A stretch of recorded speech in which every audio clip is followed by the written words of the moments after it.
So is Mac Jones the front runner for AFC Rookie of the Year?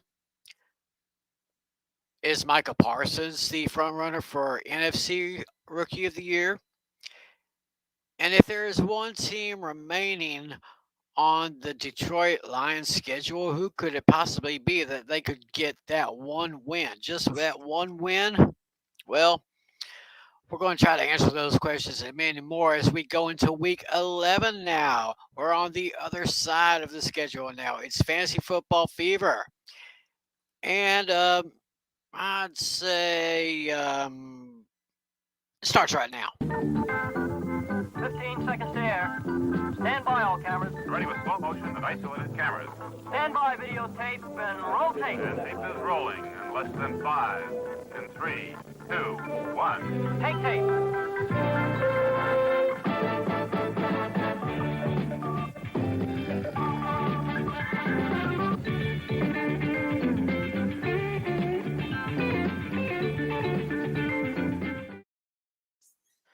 Hey, what's good, everybody? Welcome to another edition of Fantasy Football Fever.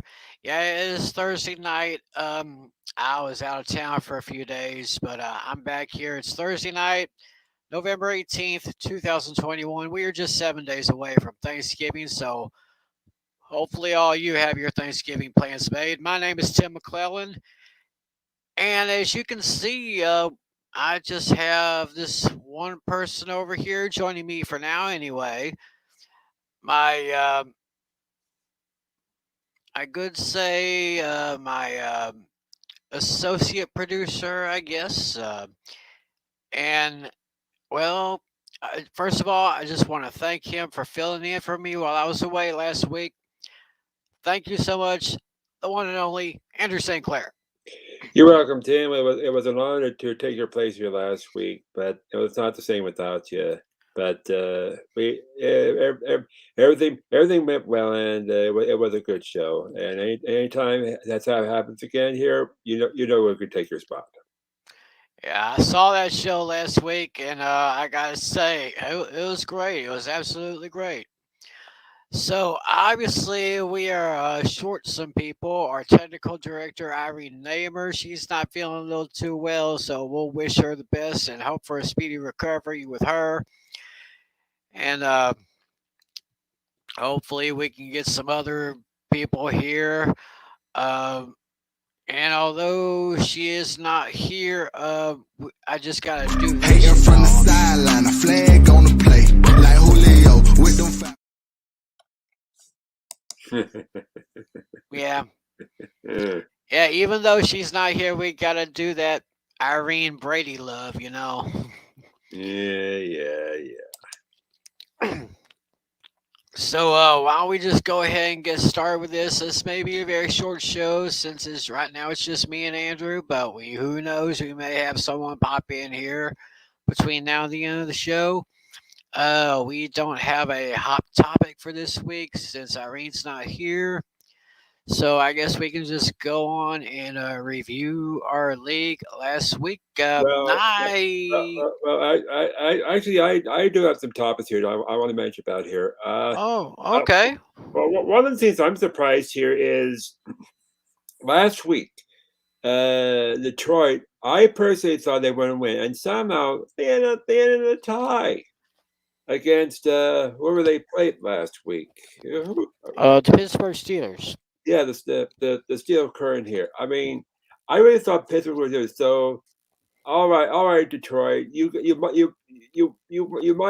get a tie, but you're still going to be number one in the draft. At this point, you'll be lucky if you win one game here. Of course, next week being Thanksgiving, traditional 3 football games here, but which are going to be fun. And gonna be a lot of fun here. Actually, why I'm here? Let me see if I can find this up here for you. From NFL. Let's see here. Yeah.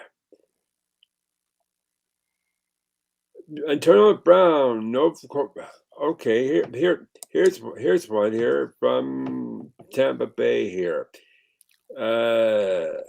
Tampa announced on Thursday that the team received COVID-19 vaccination cards for all their players. In a statement, the Bucs said every card received had been reviewed by team personnel and no worries were observed. The comments brought a report published in the Tampa Bay Times. Wide receiver Antonio Brown, who somehow always allegedly obtained a fake COVID-19 vaccine card, according to his former chef. Brown's report called the alleged text message contained between Brown's girlfriend and his first chef, in which Brown's girlfriend Lindsay said he had spent a $500 for a fake Johnson & Johnson vaccine card. It continues on here for a bit here, and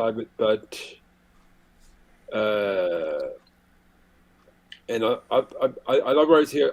This is a bit shocking here. I mean, why would Antonio Brown want to fake a vaccine card here? You know, everyone needs to get their vaccines one way or another here. And to fake it, not cool. Enough said.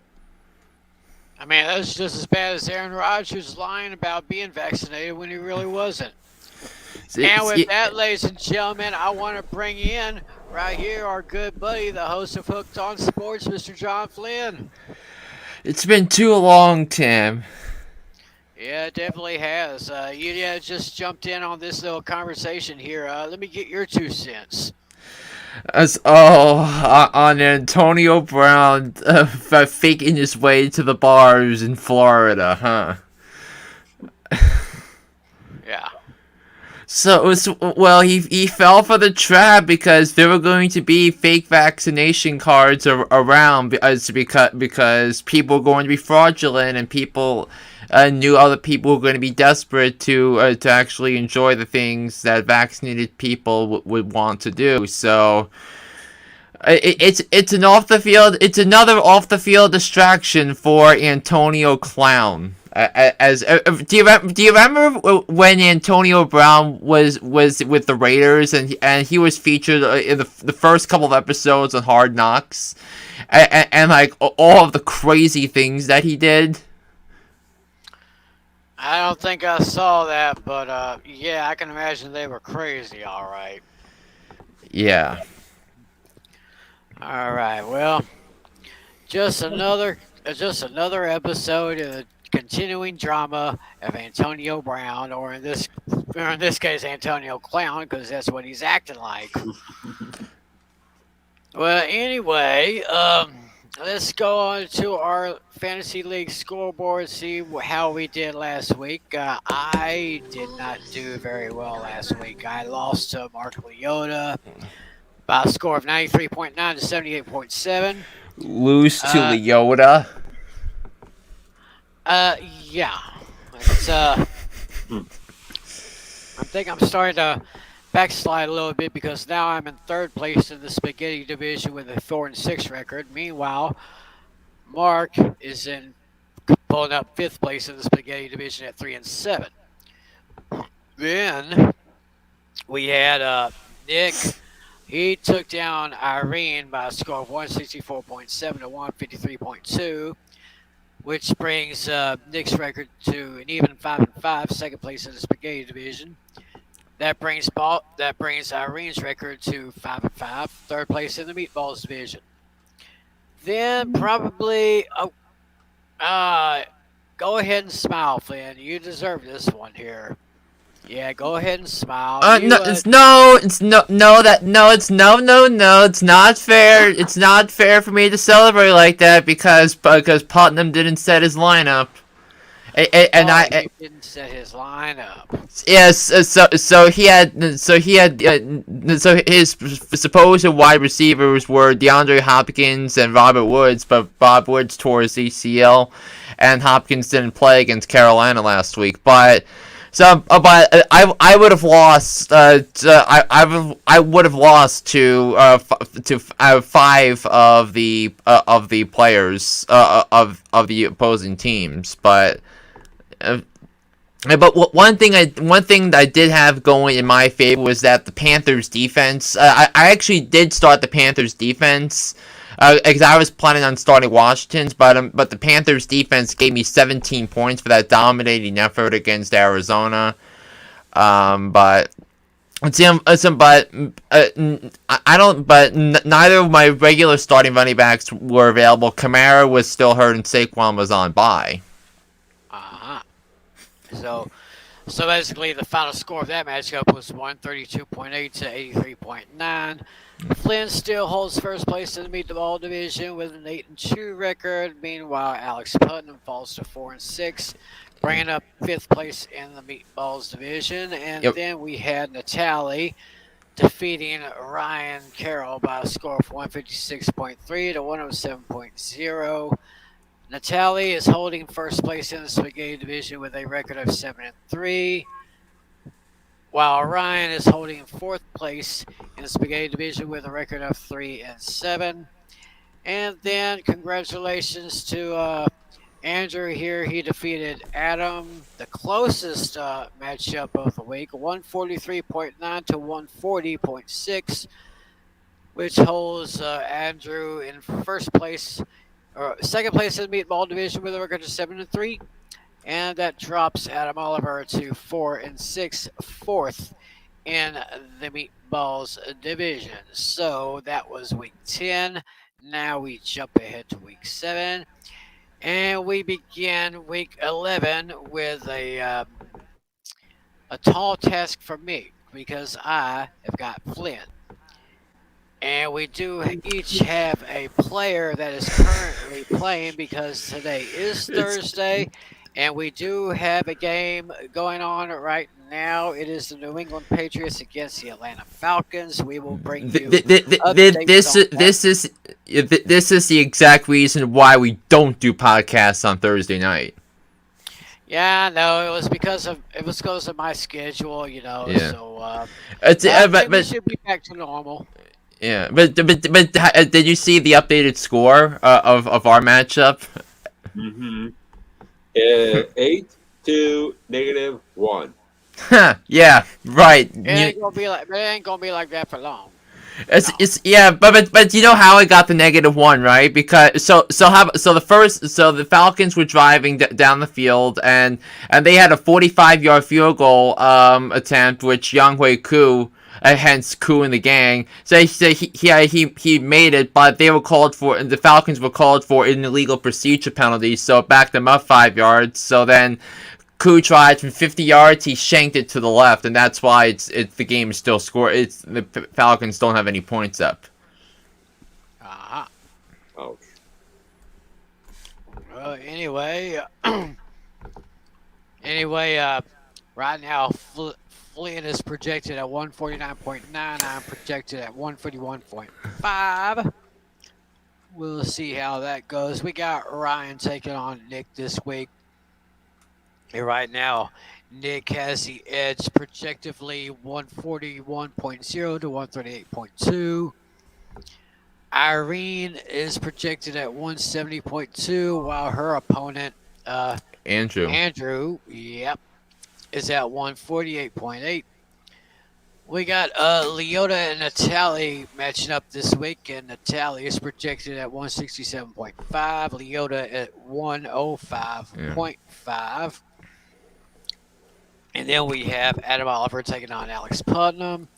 Oliver is projected at 133.0 to Putnam's 103.3. So that is our matchups. And right now, before we get into our picks and predictions, let's see if we can get an update on this game so far. Yeah, so the Patriots are up 13-zip with less than a minute left in the third quarter. And by the way, the Patriots were picked by 6.5. I had the Patriots winning and covering, and with the way these two teams are playing. And look, I picked the Patriots preseason to make the playoffs because on the strength of what Belichick did in free agency. And Matthew Judon is making a tremendous case to being the defensive player of the year, and Mr. Mac Jones has a tremendous case to be in the offensive rookie of the year. Oh yes, I mean this kid Jones. It seems like he's just getting a little better and better every year, every week. Yeah. And yeah, he should definitely be in contention for offensive rookie of the year. I mean, it's like all Mac Jones does is win games, right? Because he won the national championship last year with Nick Saban as a starting quarterback. Now he goes from the greatest college coach ever to the greatest NFL coach ever, and Bill Belichick's trust in him is exactly why the Patriots went out and got him. And not only that, the Patriots did not have to trade up to get the Mac Jones, so that tells you everything you need to know about the Patriots. And every success Mac Jones has is just a detriment to the San Francisco 49ers. They should have been the ones drafting Mr. Mac Jones. I had Mac Jones going in my mock draft before the draft to San Francisco, number 3, not at the Patriots at 15. Well, as I said, we will keep tabs on this game as the show progresses. But anyway, right now, going to our Sunday matchups, beginning with a interesting matchup in Buffalo, where the Bills are going to be hosting the Indianapolis Colts. And Andrew, the line on that one is Bills by 7. Bills by 7. So Flynn, you want to kick us off with this one? Yeah, I'm gonna start this off. I think the Bills are I think defensively they're one of the most fundamentally sound defenses in the NFL. And then on the offensive side of the football, I still don't know why Brian Daboll isn't an NFL head coach with the way he's been coaching up these Bills teams over the last 3 years as their offensive coordinator.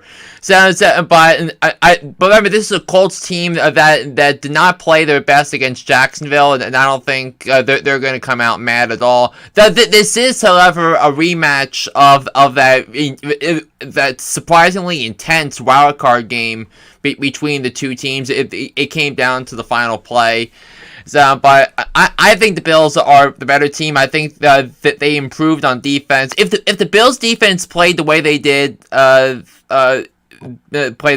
last year, I think they would have been in the Super Bowl instead of Kansas City. But I digress. I'll take the Bills to win and cover. They'll win 31-20 over the Colts. All right, sounds like a nice score, 31-20. So Andrew, what do you think about this one? For this one, let me think for a moment. I'm looking at the record right now. The Bills are 6-3, while the Colts are even 500, 5-5.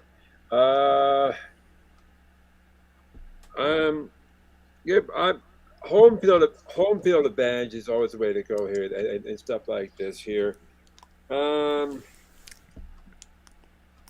gonna give the Bills here by 10 points. I'm gonna say 24-14. Yeah, and I will say, Andrew, one thing you did say about home field advantage, one of the things that Josh Allen emphasized a lot during the offseason is what do we need to do to get the number 1 seed in the AFC, because I think Buffalo could if Buffalo was home for the AFC Championship game last year instead of Kansas City, that would have been a huge advantage for Buffalo because of the fans and because of the atmosphere. So this is one of the games the Bills need to win. They do not have the tiebreakers on their side when it comes to catching up the Tennessee Titans because of the head-to-head from earlier this season. So I do think Buffalo is beginning to they're gonna have a bad loss against Jacksonville 2 weeks ago. I think they're gonna start to turn the page and move forward. Yeah, it sounds like they're doing. Sounds like they're doing just that. I am taking with everything you guys have said. I took the Buffalo Bills to win this one. It's going to be a close one. I say Buffalo 27, Indianapolis 23. Hmm. And now we go to Chicago, where the Bears are going to have their hands full. They got the Baltimore Ravens coming into town. And Andrew, what's the line on that one? For I because here it is. Here, Ravens by 5. yeah. So and interesting because earlier in the week Baltimore was listed as a 7-point favorite. Then they went to 5. I used -4.5 on my podcast today, but either way, the line change is a reflection of the status of Lamar Jackson. Yeah, and you have to remember this, John. There, all these things are via the DraftKings sportsbook. Yeah, that's what he's using a DraftKings thing, and but it's almost the same. 4.5, 5 points, don't matter to me. So Andrew, what do you think about this one? Okay, this must be interesting. You got the Ravens 6-3. You got the Bears at 3-6. We know that the Bears are probably playing next Thursday, and well, let's just say this right now: the Bears, they stink. They really stink. Give me the Ravens to absolutely demolish the Bears here. I am going to make this. You know what? Why not? I made this my lock of the week. Hey! How about that? I am going to say. I think Chicago's going to score only 10 points. But Ravens, final score 31-10. Interesting, 31-10. So Andrew is locking the Ravens this week. Flynn, what you got? Yeah, I think this game is going to be a lot closer than people think for a couple of reasons. One, I thought Justin Fields played a heck of a game the last time he was out on the field, and if it wasn't for all those dumb penalties that the Bears took, and by the way, that Bears Steelers game, that was some of the worst officiating I have ever seen. I mean, Cassius Marsh. So only slightly touching the official's shirt, and he gets flagged for it. I mean that's just garbage, amateur hour, and pathetic. And look, the NFL has a real serious officiating problem on their hands. But I digress. This Baltimore Ravens defense has not played well all year, and it's looking that way because they really miss Marcus Peters, who is towards ACL. But the Ravens defense has not been good this year, and I haven't seen any signs of the Ravens defense getting close to their 2020 levels. I mean, they clearly miss Matt Judon in the defensive line. They clearly miss Marcus Peters in the secondary. So Patrick Queen and Odafe Owe can only take the Ravens so far in terms of the linebackers. I'm gonna grab the points with the Bears. I'll take the Ravens to win because I think Lamar Jackson will bail them out again. But so you really need to wonder if the Ravens are out of the conversation in terms of Super Bowl contenders in the AFC. All right, so you got a score on this one, buddy? 30-27.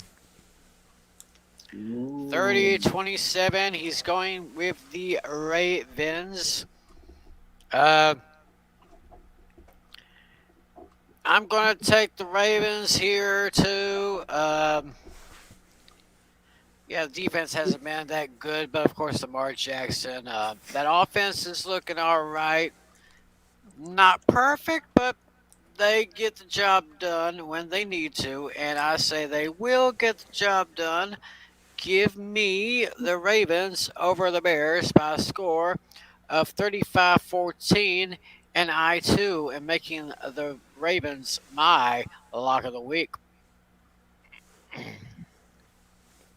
So, with that, we are going to head to Cleveland.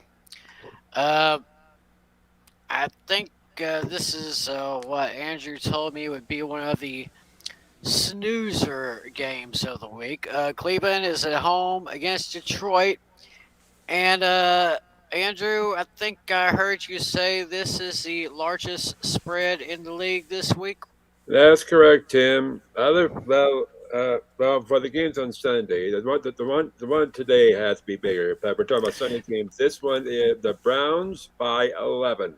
Mm-hmm. Browns by 11.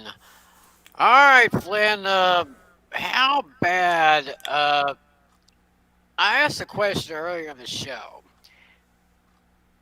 If there's just that one game for the remaining schedule, the schedule for the Lions, which one would it be? Because I don't think it's going to be this one.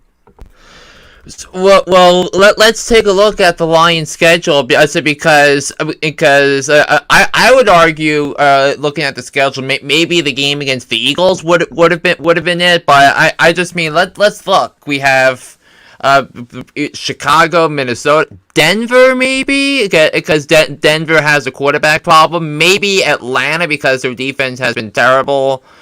So, but those might be their best opportunities to do so. Maybe Minnesota, but I doubt that because the Lions can't stop the run and Minnesota employs Dalvin Cook and Alexander Mattison. So.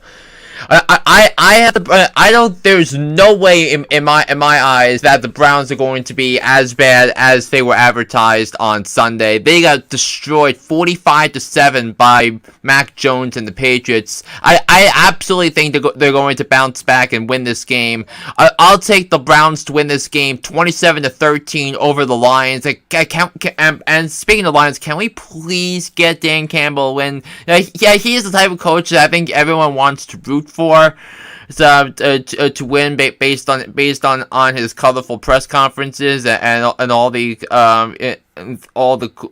fascinating quotations he provides to the media on a weekly basis. So I'm gonna take the Browns to win 27-13, and that Tim McClellan and that Andrew Sinclair is my lock of the week. Okay, we got Flynn who's going to be locking up them Brownies over those Lions. Andrew, who you got in this one? I personally we need like a sound effect for lock. The lock pick is good. Next week, Andrew. We're working for next We'll week. talk to Irene about that. Yeah. I'll make this short here. The Browns 0-1, make it 0-9-1. No way the Browns gonna lose to. No way the Browns gonna lose to Detroit. Give me Detroit by. I will do it here. Shut out. 21-0.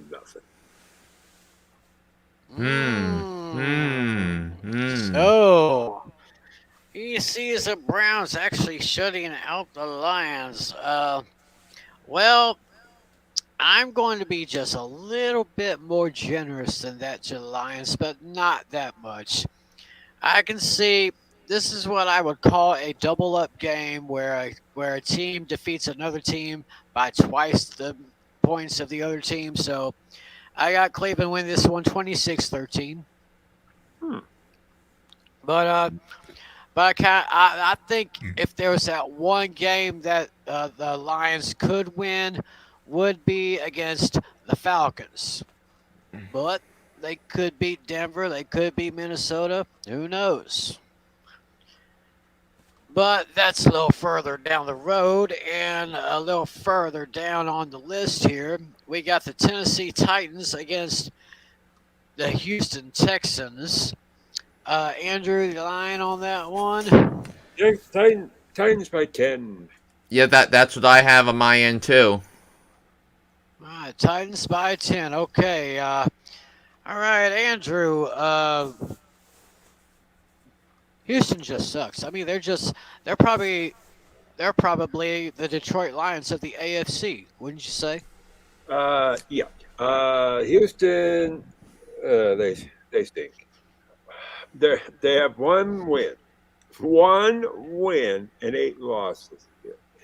Well, we have the Titans 8-2, probably one of the best teams right now in the league. 9-2 here. If I was a betting man, which I'm not, I would bet on this one, as I even like to say here. Give me. I'll take the spread. No, let's see. Actually, I'll make one. I'll make 1 point. 21-10. 21-10 Tennessee. All right, Flynn, what you got? So yeah, I think that Tennessee's wins over the Rams and the Saints without Derrick Henry tells you everything you need to know about Mike Vrabel as a head coach. Is that and the type of culture that the Titans have built up through the last 4 or 5 years, through the front office, through the executive staff, through the coaching staff. So, this Texans team is coming off their bye week, and I still think that Tennessee is vulnerable, especially when it comes to their corners and their linebackers. So I definitely think the Texans will be able to take advantage of that with Tyrod Taylor enough to cover. And even though Tennessee I think is way better than Houston, it is a divisional game, and I think Houston's going to come out there tough. And especially coming off their bye. So I'm going to take the Titans to win 31-24. So I'll grab the points with the Houston Texans. All right. BRB. All right. Well, I am. I'm actually going to say Tennessee is going to win and cover. I got Tennessee winning this one by a score of 30-13. All right. All right. And while we wait for Mr. Flynn to come back, we'll just go ahead and jump into this next game. We'll wait for him to come back, or hopefully he won't be away for too long. We got the Green Bay Packers at the Minnesota Vikings, and you got the line on that one. Yes, I do, Tim. The Packers by 1.5. All right, we got the Packers about 1.5. Okay. So Flynn is back. Packers about 1.5 over the Minnesota Vikings in Minneapolis. What you got, Flynn? So yeah, this is actually going to be a fun matchup, and I made an argument on my podcast to why the Packers could be the best team in the NFC. So, but the way they beat Seattle on Sunday is so significant. So that Packers potentially getting the 1 seed and having the best home field advantage in the playoffs in January is a significant deal. Because of the home field advantage. That I think the Packers have only lost 3 home playoff games in the last 50 years, and twice to the Giants, and last year to Brady and the Bucks in the NFC title game. But the Packers can beat you in so many different ways. And running backs, offensive line, and how about the defense? Like Kevin King and Eric Stokes. Eric Stokes was Green Bay's first-round draft pick. He was the corner from Georgia. And Kevin King, interestingly enough, was the one who blew that coverage at the end of the first half to Scotty Miller in the NFC Championship game. Joe Barry has done a phenomenal job coaching up that defense, and he is on my short list for assistant of the year with the way he's turned around the Packers defense. So I'm gonna take the Packers to beat the Vikings 20-13 because they have the better coach, they have the better quarterback, and they have the better defense and the better offensive line. The Patriots have all of those, so I think it's gonna I think for the Packers, so I think it's gonna bode well for them. All right, Andrew, what do you got on this one? Well, but this one, it's good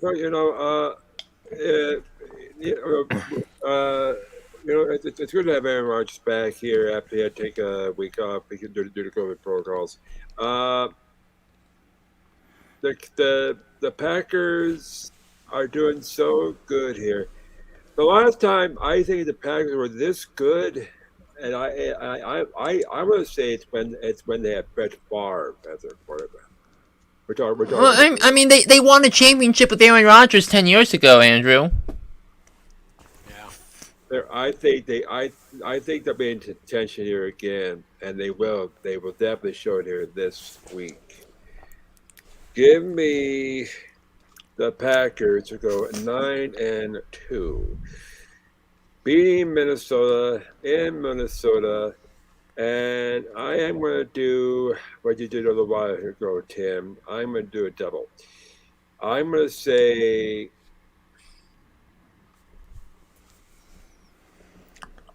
28-14 Green Bay. 28-14 Green Bay. I got this one kind of close a little bit. I never bet against Aaron Rodgers because you never can, because he always proves everybody wrong. That's why he's a bad man. And that defense that Green Bay has is looking pretty darn good. And Minnesota, sometimes you can trust them, sometimes you can't. But I can always trust Aaron Rodgers to pull through, and I say he will. Give me the Packers by a score of 27-21. And with that, we go to probably another snoozer game right here. We got the Miami Dolphins against the New York Jets. So, Andrew, who we got here? Dolphins by a field goal. That was my what I worked with on my podcast today as well. All right, Flynn. Miami at New York. I guess there's not much to say. Well, I actually went tangent on the Jets on my podcast as one of the three main topics because look, this some of the things I said in my podcast were look that. So that the Jets have problems all across their roster, and when it comes to their defense, their defense has given up 175 points over the last 4 weeks. The last time a team has given up 175 or more points in a 4-week span, you have to go back to the 1966 Giants. So that was a defense that gave up 35 points a game. So this is a historically bad defense. But there's nothing in the defense, the secondary. Name one healthy defensive back that you can think of for the Jets. So think of a one healthy linebacker. In a related story, I touched some of those names on my podcast, but the Jets needed a wholesale change on defense, and they should have traded down for number 2 to get more picks, and the result is Joe Flacco actually giving the Jets the best chance to win a football game on Sunday. That's I argue whether it's Mike White, Zach Wilson, Josh Johnson. Joe Flacco actually gives the Jets the best chance to win a football game? Yeah, but in a related story, the Dolphins' defense has actually been excellent, shutting down the Texans and the Ravens the last 2 weeks. I'll take the Dolphins to win one on the road, 19-3 over the Jets.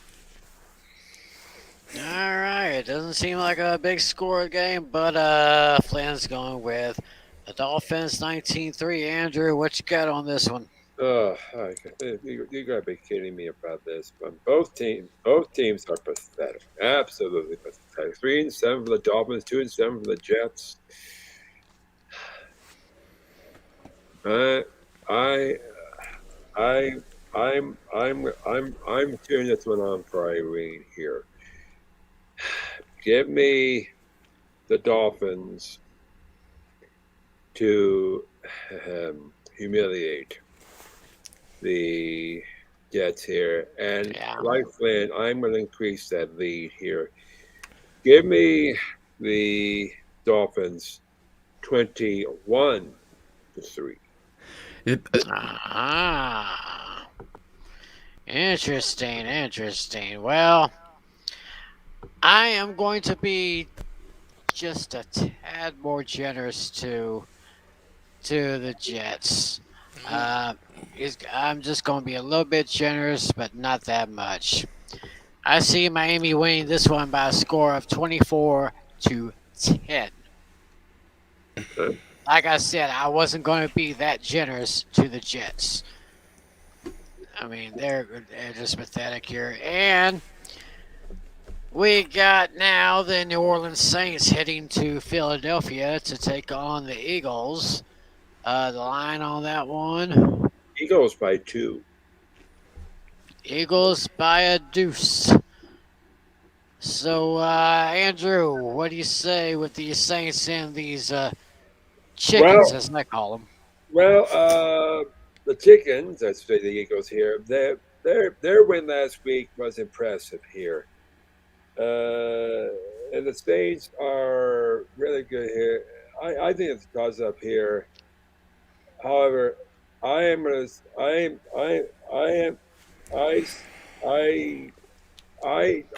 see that. I do not see it happening here. I am actually going to say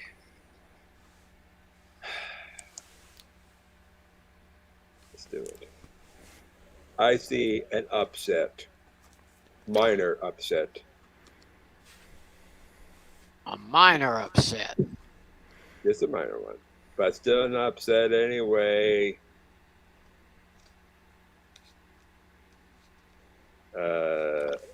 Where is it? Oh, it's right here.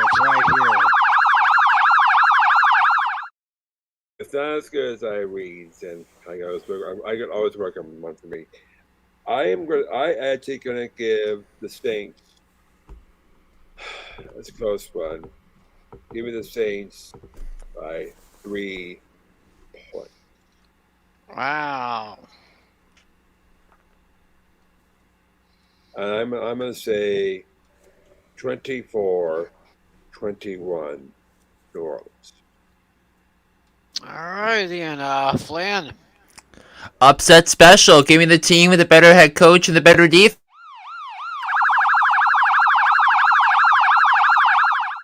On track to come back. I think that's a significant deal. And Alvin Kamara is a game changer for this offense, especially with Trevor Siemian as the starting quarterback. If Alvin Kamara was not available, I would have probably thought of taking Philadelphia. But everything appears to be positive when it comes to Alvin Kamara's playing status for Sunday.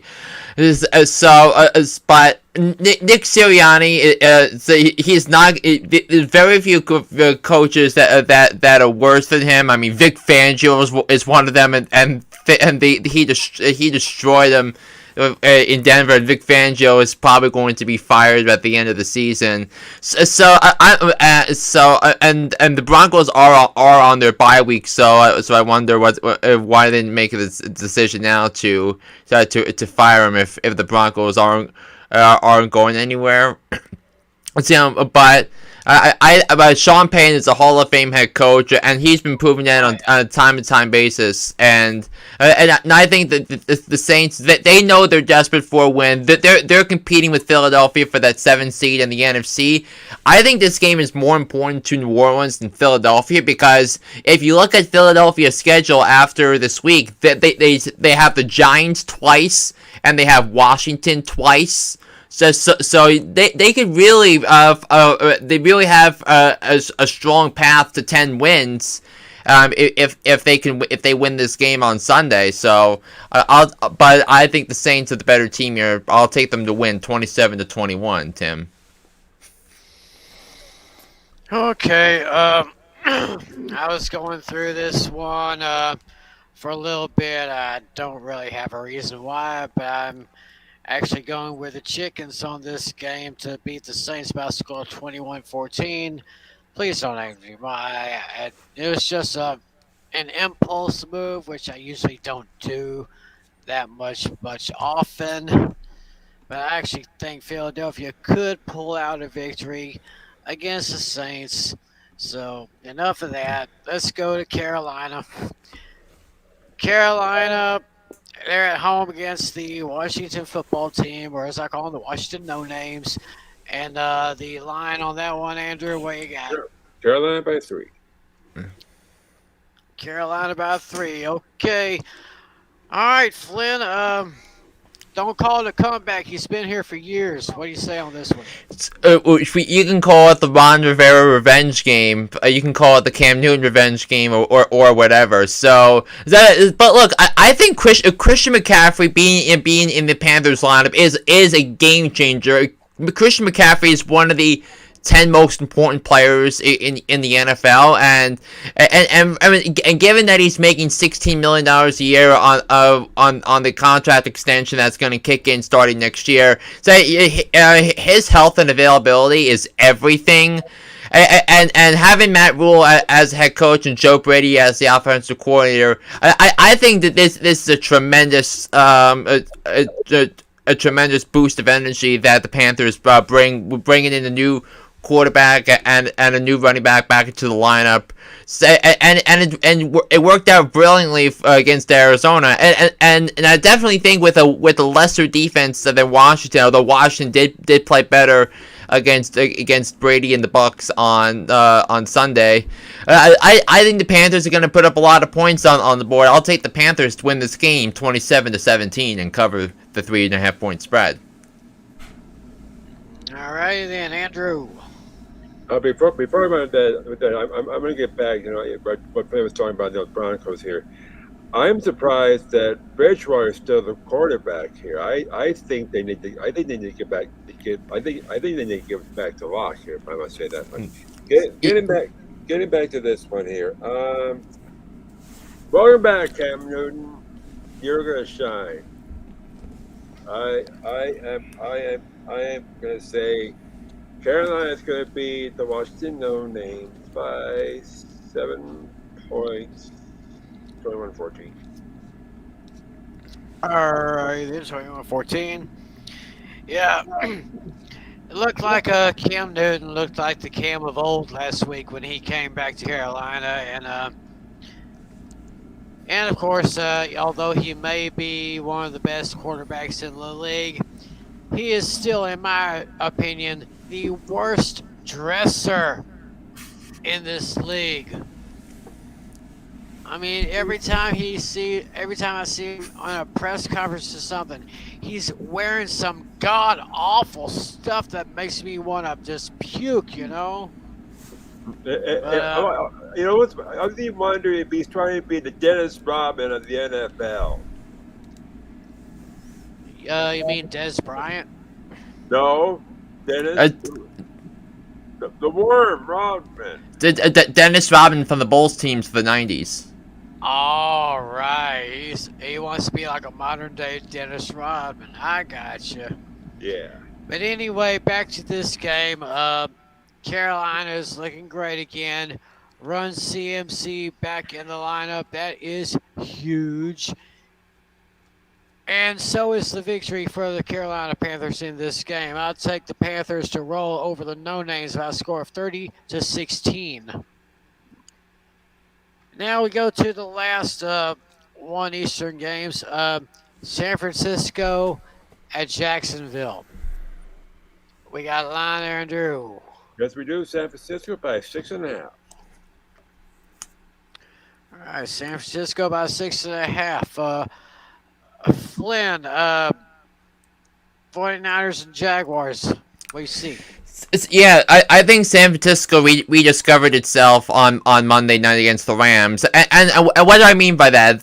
They established the run early. They created takeaways on defense that gave them easy points, and really gave themselves enough cushion to never give the opponent a chance to come back here. Now, so Kyle Shanahan has always had a leg up on Sean McVay in terms of the head-to-head before, but I think against the Jaguars defense that he might only really has an interesting pass rush. So that I think maybe teams might scout them and see and see if there are any trades that work for them. But in this instance, I'll take the Niners. They'll win this game 27-14 and cover the 6.5 point spread. Andrew. All right, go ahead, Andrew. Go. I agree with Flynn here. San Francisco, they're doing good here. Finally, at about time. I think they're going to go 500 here. Give the 49ers to beat the Jaguars here. I'm I said the spread here, but I'm gonna make this a I think I'll make this 21-10. Interesting. For I almost have the exact same score as you, Andrew. Almost. But I've got the 49ers winning this one by a score of 21-13. So I'm just going to be a little bit more generous to the Jaguars, but not much. And with that, let's just go to the late games on Sunday afternoon. We got the Cincinnati Bengals traveling to Las Vegas to take on the Raiders. And we got the spread on that one. The Bengals by 1. All right, Bengals by 1, nearly a pick 'em here. So, Andrew, who you got here? This one is a pick-up. I think the Raiders have finally decided to move on from all the damage they've had here the past couple of weeks. I think this one is going to go so close here that I think this is going to be too close here. I think here. I think this game has to go into overtime. I was kind of thinking you'd say. And this is not an upset because it's only a 1 point spread. Right. In this case, give me the Raiders 23-20 in overtime. Okay, 23-20. Andrew says the Raiders win in overtime. Flynn, who you got in this one? I'm comfortable taking the Bengals to win and cover. I just the problem with the Raiders to me that I mean it's been this way that they start off strong and then they fade in the end. Their defense isn't particularly good and of course that they got exposed by Patrick Mahomes and the Chiefs. It was really easy for the Chiefs. An offense that had only scored that had averaged only let's say 11 points in the previous 3 games and hang 41 on that defense. Yeah, that tells you a lot about where the Raiders are. Bad defense. The offensive line broke down a lot over the during that game, especially in the second half. And I think this Bengals team coming off a bye week, I think that they're going to get back into focus. Joe Burrow is an up and coming talent at the quarterback position, and I expect him to throw for 375 yards and 3 touchdowns as he leads the Bengals to beat the Raiders 33-24. Alrighty then, that sounds good. I think when they say if it's a pick 'em, you go with the team. We go with the home team, and that's what I'm going to do here. Not by much, though. Just a 4-point victory I see for the Raiders. Give me the Raiders to win 28-24. Now, ladies and gentlemen, we go now to what I believe will be the game of the week. We have my Dallas Cowboys heading into Kansas City, Missouri to take on the Chiefs. And we got a line on that one, Andrew. Chiefs by 2.5. Chiefs by 2.5. All right, Flynn. This is a big one. Yeah, it is a big one. This was actually one of the games I circled at the start of the season that as must-see TV. That we were robbed of that a couple weeks ago when Aaron Rodgers came down with COVID. But now we get a real throwdown with Dak Prescott and Patrick Mahomes. They were actually the two highest scoring quarterbacks in fantasy last week, and I was in a I'm in a 2 quarterback league, and I had both of them, so that was why I won. But look, the Chiefs defense has been playing really, really well, and I think Steve Spagnuolo did a great job figuring out the problems. Ever since the second half of the Tennessee game in late October, I think the Chiefs have been one of the best defensive teams in the National Football League. It's going to be a big test against the Cowboys, but one thing I say religiously on my podcast when I pick the Chiefs, I do not pick against Patrick Mahomes and the Kansas City Chiefs. 38-34 over the Dallas Cowboys. Ooh, so Flynn is taking the home team with Patrick Mahomes. So, Andrew, who are you taking? Before I did, I just want to say, I have Prescott on my fantasy football. And lately, I've had Herbert in his place here, and let's just say Prescott does better. This one, it is the game of the week. You got two great quarterbacks, probably the best right now in the league. I think it's going back and forth here. It says 2.5 points here. I don't see it here. I see the Chiefs beating the Cowboys by a single point. Whoa, Captain Cop Out. Oh. Chiefs winning, Cowboys covering. That's Captain Cop Out right there. By 1 point. I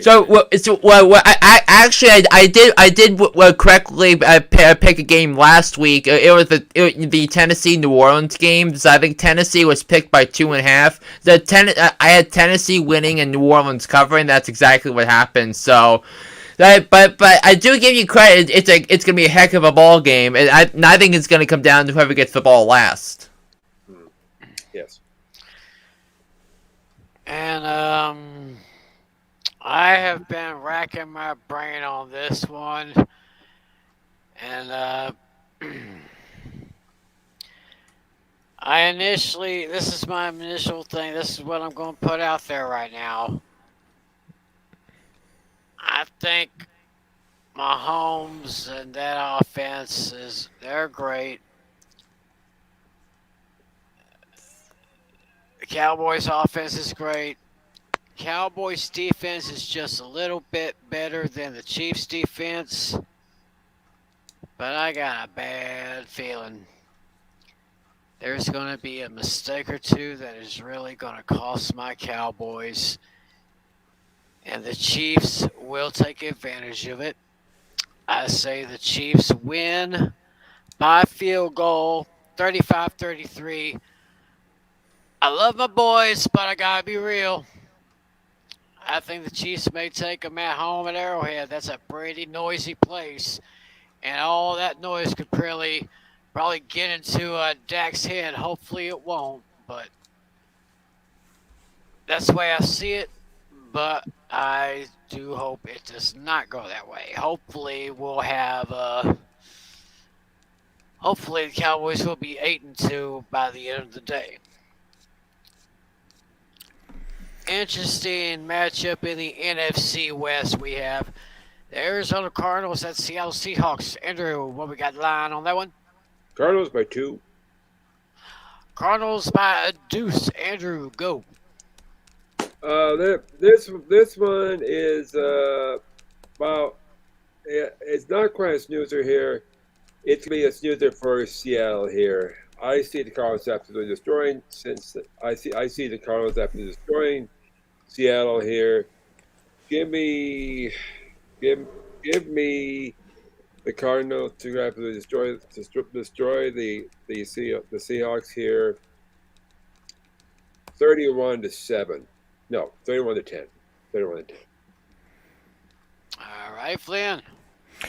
Yeah, I think this game is going to be closer than you think, Andrew. I have the Cardinals winning and covering, but so I think a lot of this has to do with the status of Kyler Murray. And I had Kyler Murray on my short list of MVP candidates at the midway point of the season. But the signs are there to suggest that he'll be back, and the signs are there to suggest that DeAndre Hopkins would return to the Arizona lineup. So but that's why I'm gonna take the Cardinals to win. But I don't think a Russell Wilson offense is going to look as bad as they did last week against the Packers. Because that game was more pro Packers than anti Seahawks. So I'm gonna that's why I think it's gonna be closer. But yeah, it's essentially a pick 'em to me. So I'm gonna lay the lumber and pick Arizona. All right, I kind of seeing this one. Arizona's a good team, Seattle's a good team, but Seattle hardly ever loses at home. So for that reason, I'm taking Seattle to beat Arizona by only a field goal. It's going to be a close game. I see Seattle winning this one by a score of 30-27. And you saying this is an upset then?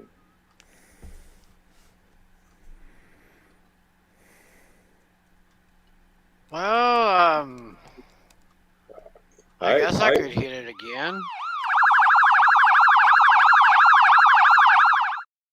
Yeah, I'm surprised. I'm surprised you think Seattle is going to beat Arizona. Well, think of this: Seattle's home, and they're overdue for a win against a good team at home. Think about that. Yeah, that's true. Very good. As I was going to say, before we get to the Sunday night game, we have a viewer comment here. Looks like another fantasy question. Ooh. And it's a good thing we got Flynn back here. It's Renfro Moss. For what RB2? Realistically, what running back could I get with those? So Kyle Pitts of the Falcons, Hunter Renfro of the Raiders, and I think you're thinking of Zach Moss from the Buffalo Bills for what running back too. So I would think, I mean, the running back twos I have in my lineup. So I'm in 4 different leagues. So maybe you could look at someone in the eyes of Saquon Barkley, who I think has now become an RB2. In my eyes, maybe you can get Leonard Fournette to me as an RB2. Josh Jacobs or James Robinson, I think, are RB2. So I think you could realistically get those types of players, but maybe even Darrell Williams. I think Darrell Williams would be someone to get there. Although Clyde Edwards-Helaire is expected to be back in the lineup soon, but I think you can certainly get someone, and actually if you give them that package, maybe you can put in another player for potential RB1. So So I think you want to see if you face them, you check their bye weeks if you're in a crunch to make the playoffs. But definitely try to get someone like James Robinson or someone like it's someone along those lines. All right. Well, Michael, hopefully that answered your question right there, buddy. Thanks for watching the show, and I hope you continue to watch us here. So now we are going to go to the Sunday night game on NBC. Pittsburgh Steelers. Was that from a YouTube comment, or was that from from Twitch? Yeah, YouTube. All right. I think that was from YouTube. Yeah. All right. So, that makes sense. Yeah. So once again, thanks for that question there. We got the Pittsburgh Steelers visiting the Los Angeles Chargers on Sunday Night Football. Andrew, what's the line on that one? Chargers by 5.5. Chargers by 5.5. So, Flynn, who you got here? Interesting game here on paper. It is an interesting game on paper, and this and in terms of against the spread, this was the single toughest game of the week for me to pick. I said because part of me wants to look at the way the Steelers played defensively in the first 3 quarters of the Bears game and much of the Lions game. But the defense did everything in their power to give Pittsburgh a chance to win that game against the rebuilding 1957 Detroit Lions. But Mason Rudolph didn't want to win the game for Pittsburgh, so that's that. And the Chargers have been such a tricky team to really evaluate because of the inconsistencies, and I thought they would be better, but I do think the Chargers are better than their record indicates. However, so I'm gonna pick the Chargers to win the game 21-17, but I'll grab the points here with the Pittsburgh Steelers. All righty, Andrew, go ahead. This one, I agree with Tim. This one would be a good matchup here. Both teams won 5 games. I'm going to give this home field advantage here. Give me the Chargers to beat the Steelers here. But I'm going to go against the spread. I'm anxious to see this one being close here. Give me the Chargers here by 24-20. 24-20 Chargers. All right. Chargers still trying to keep pace for the top seed in the AFC. Pittsburgh still trying to get back in the AFC North. Been looking at this one, and my previous one I did earlier was not my official one, but I just hope that whether or not Ben is playing or not, I'm pretty sure they could get it done. So this is actually my official one here.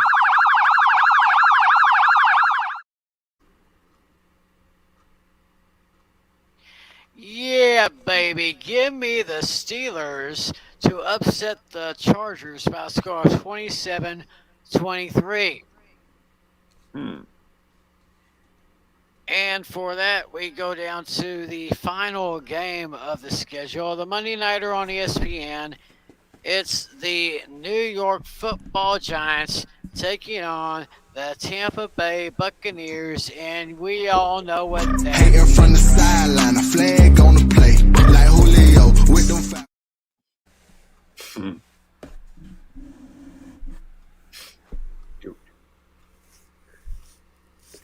That's right, y'all. Irene loves Tom Brady. And the line on this one, Andrew. Bucks by 11. Bucks by 11. I say that sounds about right. So, Flynn, take this one. Yeah, I'm gonna take the Giants with the points. Not to win the game, but but having Saquon Barkley back is a gigantic deal for Daniel Jones.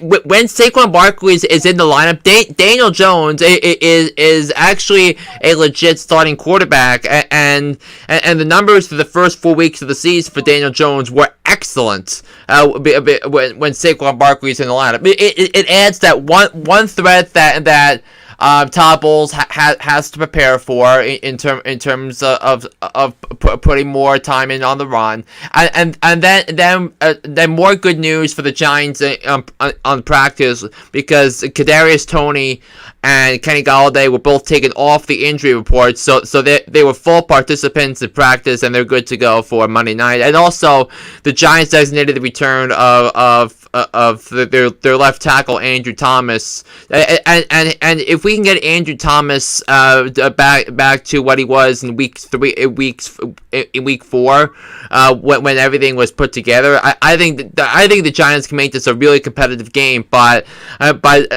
Daniel Jones is 0-8, 0-7 in primetime games in his brief NFL career. So I'm going to take the Tampa Bay Buccaneers to win the game 31-24. Alrighty, Andrew. I think with the Tom Brady, it's going to give them the show here. I'm going to say this is probably one of the high run of the game here. I see Brady getting 5 touchdowns. 35-14, Tampa Bay. Oh, that would make sense. That would make sense if you did that. Not going that far on this one, but I do say Tampa Bay will take care of this one. Not much to say about the Giants. Give me the Buccaneers by a score of 30-21. That's the way I see it. And I guess that's the way we wrap up our show. Week 11. And the NFL is already here, and I think do we now have a final score? Yes, we do. Yes, we do. The final score, 25-0. 25-0. The Patriots have shut out the Atlanta Falcons, which means that in the last 2 games, those turkeys have scored a total of 3 points. And since 10 minutes 30 seconds left in the fourth quarter of the game against New Orleans, the Falcons have been outscored by their opponents 87-6. And I live near Atlanta. You know, we're proud of our baseball team, but our football team, PU.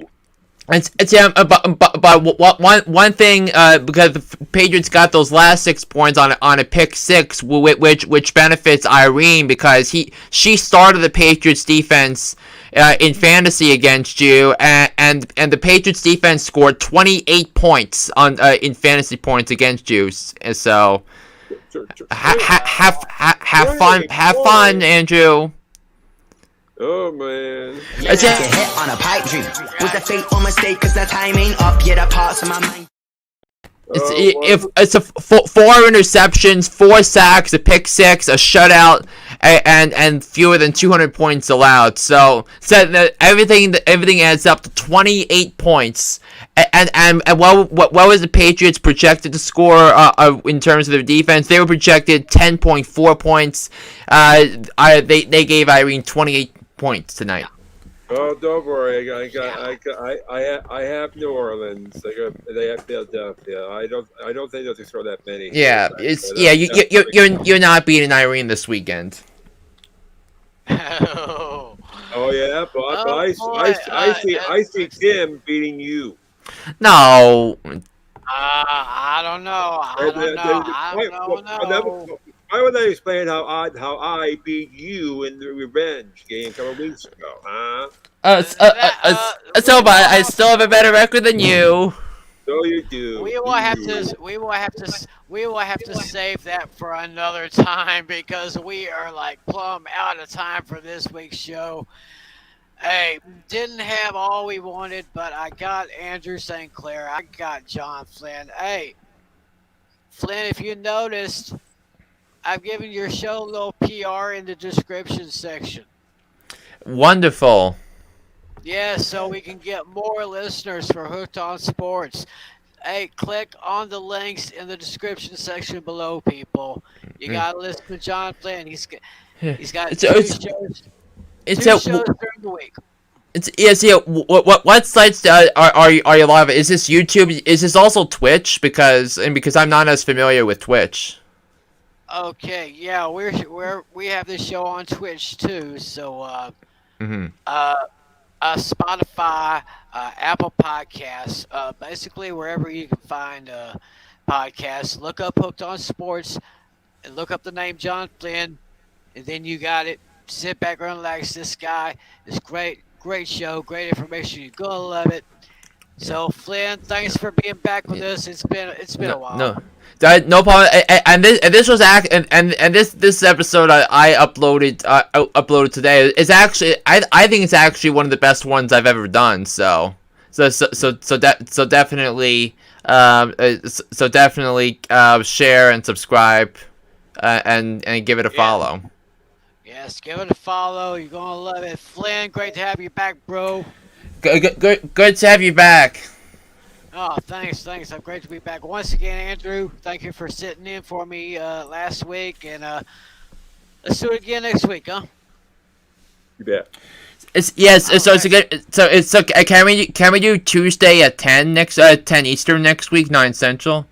We are going back to our original schedule, Tuesday nights, 10 Eastern, 9 Central. Thank God, because I have my TV show on Tuesday from 7 to 9 Central. So if we can do it after that, that would be appreciated. Yeah, it was just scheduling conflicts for the last couple of weeks, but we're back to our original schedule, 10, 9 Central, Tuesday night. So, with that being said, we will put a bow on this one next week. Thanksgiving week, we got those 3 big games on Turkey Day, plus a lot more. We're heading into the home stretch. Well, not exactly, but we're getting there.